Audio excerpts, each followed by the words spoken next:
చూస్తున్నాం. BRS MLA Palla Rajeshwar రెడ్డిపై case నమోదైంది. అక్రమ నిర్మాణాలు చేపట్టారు అనే ఫిర్యాదుతో కేసు నమోదైంది.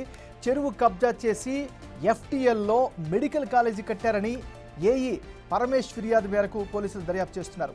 మేడ్చల్ జిల్లా పోచారం ఐటీ కారిడార్ పోలీస్ స్టేషన్లో కేసు నమోదైంది.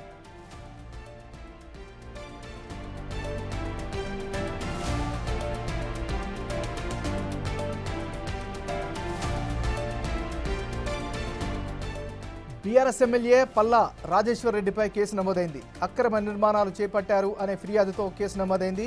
చెరువు కబ్జా చేసి ఎఫ్టీఎల్లో మెడికల్ కాలేజీ కట్టారు అని ఏఈ పరమేష్ ఫిర్యాదు మేరకు పోలీసులు దర్యాప్తు చేస్తున్నారు. మేడ్చల్ జిల్లా పోచారం ఐటీ కారిడార్ పోలీస్ స్టేషన్లో కేసు నమోదైంది. ఇక ఈ కేసుకు సంబంధించి మరింత తాజా సమాచారాన్ని మా రిపోర్టర్ సురేష్ అందిస్తారు. సురేష్, చెప్పండి, కేసుకు సంబంధించిన అప్డేట్స్ ఏంటి?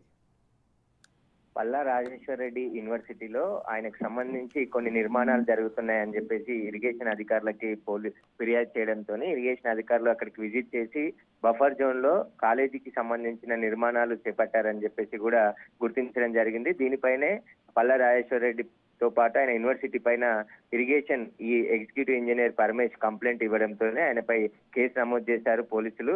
దీనిపైనే ఫర్దర్ గా విచారణ కొనసాగిస్తున్నారు. బఫర్ జోన్ లో ఎలాంటి నిర్మాణాలు చేయకూడదని నిబంధనలు ఉన్నప్పటికీ ఆ నిబంధనలు ఎక్కడా కూడా పాటించకుండా పల్లా రాజేశ్వర్ రెడ్డి దీనికి సంబంధించిన నిర్మాణాలు చేపడుతున్నారని చెప్పేసి వెంటనే వాటిని నిలిపివేయాలని చెప్పేసి కూడా ఇరిగేషన్ అధికారులు ఆదేశాలు జారీ చేయడం జరిగింది. ఆ నిర్మాణాల పైన కూడా పోచారం పోలీస్ స్టేషన్ లో ఫిర్యాదు చేశారు. దీనిపైనే పలు సెక్షన్ల కింద కేసు నమోదు చేసి ప్రస్తుతానికి అయితే దర్యాప్తు చేస్తున్నారు పోలీసులు.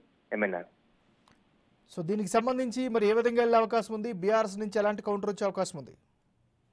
ఖచ్చితంగా ఇప్పటికే హైడ్రా జిహెచ్ఎంసీ పరిధిలో దీనికి సంబంధించి చెరువుల అక్రమాలు అదేవిధంగా కబ్జాలు చేసిన వారిపైన అక్రమ కట్టడాలపైన హైడ్రా కూల్చివేతలు ప్రారంభిస్తుంది. ఈ రోజు ఎన్కన్వెన్షన్ కూడా కూల్చివేసింది. అందులో భాగంగానే మొత్తం తెలంగాణ వ్యాప్తంగా చెరువులు కబ్జాకు గురవుతున్న దానిపైన ప్రభుత్వం చాలా సీరియస్ గా ఉంది.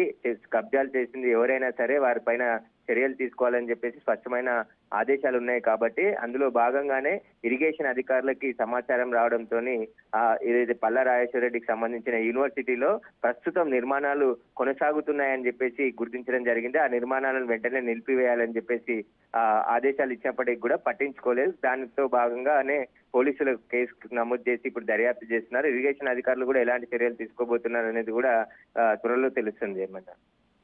Right, thank you Suresh.